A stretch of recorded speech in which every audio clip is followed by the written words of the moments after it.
Hello મિત્રો, નમસ્કાર મિત્રો, વિડીયોમાં તમારું સ્વાગત છે। જેમ કે આજે આપણે એક એવી ભેંસની વાત કરીશું જેની ગાંઠ તો બહુ મોટી છે, પણ સાથે સાથે બહુ એની હવે તમે સમજી જ ગયા છો, તેમ કે તમે બધા બહુ સમજદાર છો। તમે પહેલાં વિડીયો જોઈ લો, પછી હું તમને કહું તો તમને સમજાશે હું શું કહેવા માગું છું। તો મિત્રો આ વિડીયો તમે પહેલાં જોઈ લો, પછી આપણે વાત કરીએ।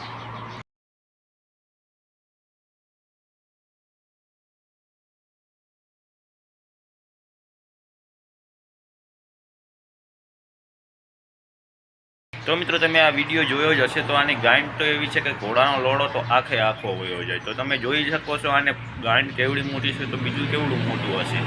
તો આનો તો ગાંઠમાં ઘોડાનો લોડો તો જાતા જાય, પણ હાથીનો લોડો પણ વયો જાય।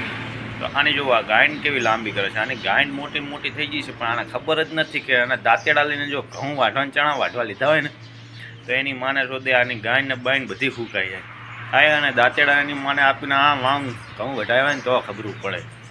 તમે આ બીજો વિડીયો જોવો, પછી તમને ખબર પડશે, જોઈ લો।